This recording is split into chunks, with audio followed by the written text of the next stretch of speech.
नेरी परिसरात वाघाची दहशत कायम. वाघाच्या बंदोबस्तासाठी वन विभाग अलर्ट मोडवर.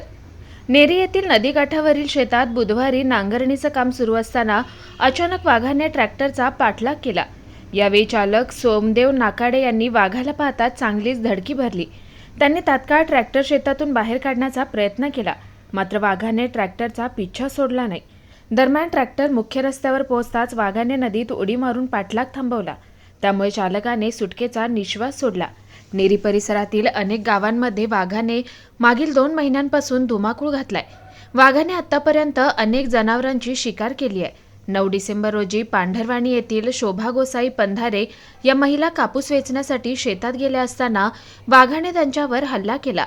मात्र इतर महिलांनी आरडाओरडा केल्यामुळे वाघाच्या तावडीतून त्या थोडक्यात बचावल्या. यामुळे शेतकऱ्यांसमोर शेतीची कामे कशी करायची हा गंभीर प्रश्न उभा राहिलाय. मागील महिन्यापासून या परिसरात वाघाचं रोज दर्शन होत असल्यानं वाघाचा बंदोबस्त करण्याचे प्रयत्न सुरू आहेत. परंतु वनविभागाला वाघ हुलकावणी देत आहे. याचाच सविस्तर आढावा घेतलाय आमचे प्रतिनिधी प्रवीण माघे यांनी. पाहुयात. मी सध्या आलो आहे चिमूर तालुक्यातील नेरी जवळच्या सरटपार शेत शिवारामध्ये. आपण जर पाहिलं असेल न्यूजपेपरच्या माध्यमातून तर अनेक या परिसरात वाघाचा सध्या वावर चालू आहे आणि त्यामुळे नागरिक खूप भयभीत आहेत. आजच नव्हे कालच नव्हे तर तब्बल दिवाळीपासून वाघ या परिसरामध्ये वावरत आहे.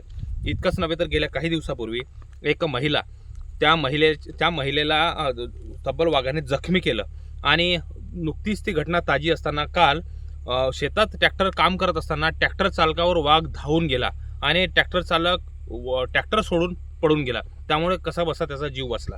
त्यामुळे प्रत्येक स्त्री असेल पुरुष असेल शेतकरी असेल अनेक नागरिकांच्या मनामध्ये एक भीतीचं वातावरण पसरलं आहे. शेतकरी आपल्या शेतावर जायला तयार नाही. मात्र वन विभाग स्वस्त आहे का? तर नाही.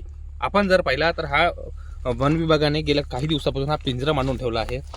वाघाला कसं ताब्यात घेता येईल त्याच्यासाठी सातत्याने प्रयत्न चालू आहे. आपण जर पाहिलं तर हा संपूर्ण सरटपारचा परिसर आहे. सरटपारच्या नदीच्या काठाना सगळा हा परिसर आपल्याला दिसतो आहे आणि याच परिसरामध्ये वाघाचा वावर आहे असा वन विभागाच्या कर्मचाऱ्यांचा दावा आहे.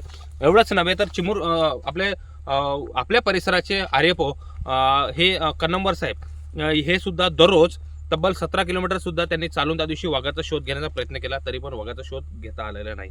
आजची जर परिस्थिती जर बघितली तर ठिकठिकाणी वन विभागाचे पथके तयार करून ठिकठिकाणी गस्तीवर आहेत. नेमकं वाघ कुठं आहे याचा शोध घेण्यात खूप तत्पर आहेत. आज सकाळी वाघाचा दर्शन झाला. वाघाने सकाळी हजेरी लावली, मात्र वाघ पिंजऱ्यात येऊ शकला नाही. तितकंच खरं आहे. त्यामुळे नागरिकांनी सतर्क राहणंही गरजेचं आहे. आपल्यासोबत काही कर्मचारी आहेत वन विभागाचे, आपण त्यांच्याशी बोलणार आहोत. साहेब, काय सांगाल? वाघाचा परिसर आहे, या खूप वाघाचं वास्तव्य आहे आणि कशा पद्धतीने तुमचं त्याला बंदोबस्त करण्यासाठी कशा पद्धतीने तुम्ही प्रयत्न करत आहात? तर आमचे आता 10-12 टीम आहेत, जिकडे तिकडे लावल्यात. लोकांना म्हणजे असं काही होऊ नये बा म्हणून नाही का, लोकांमध्ये भीतीचं वातावरण निर्माण होऊ नये त्याच्यासाठी म्हणजे जिथे जिथे रस्त्याने जिथे लोक जातात त्यांना म्हणजे असं सांगणे. किती पथके आहेत? एका पथकामध्ये किती कर्मचारी आहेत? एका पथकामध्ये 10 कर्मचारी 10 कर्मचारी असे 9-10 पथक आहेत या परिसरामध्ये. आणि आम्ही सतत आधी फिरत आहोत. आम्ही आज लोकांना सांगतो. आज तुम्ही किती वाजता बसून आहे? 5 वाजतापासून पहाटेचे 5. काही वाघाचं काही दर्शन वगैरे असं काही आढळलं? म्हणजे आज फक्त म्हणजे 5 वाजता आल्यावर नाही का इथे नदीमध्ये बसून होता वाघ.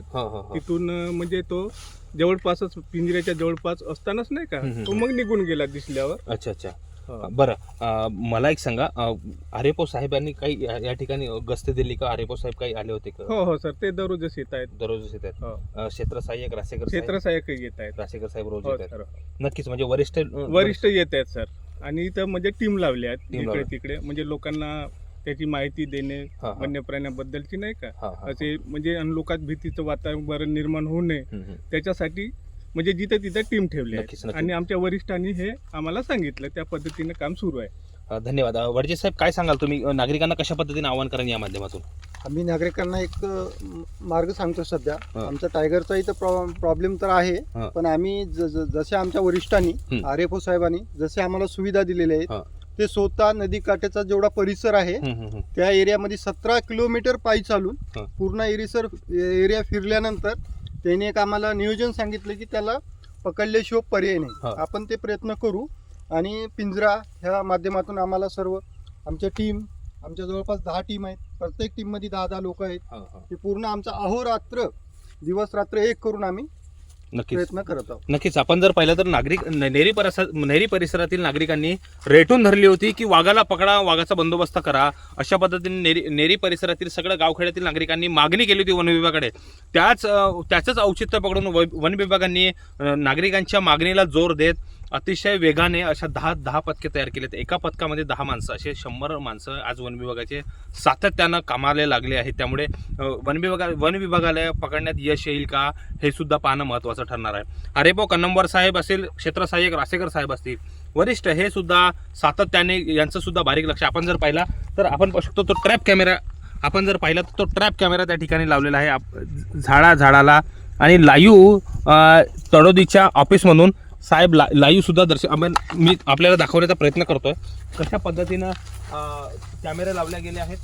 आपण जर पाहिलं तर अशा पद्धतीचे कॅमेरे आहेत आणि इथंच कॅमेरे नव्हे तर रस्त्याने येता जाता वाघ कुठे येते, काय येते, अशा पद्धतीने फ्लॅश लाईट आणि कॅमेरा हे सुद्धा या ठिकाणी वन विभागाने याचा तगडा बंदोबस्त केला आहे. त्यामुळे वाघ वन विभागाच्या ताब्यात येईल का आणि नागरिकांची या माध्यमातून सुटका होईल का हे सुद्धा पाहणं महत्त्वाचं ठरणार आहे. कॅमेरामॅन संकेत ठाकरेसह Praveen Waghe, Star Maharashtra news, Chimur, Chandrapur. Praveen Waghe, Star Maharashtra news, Chimur.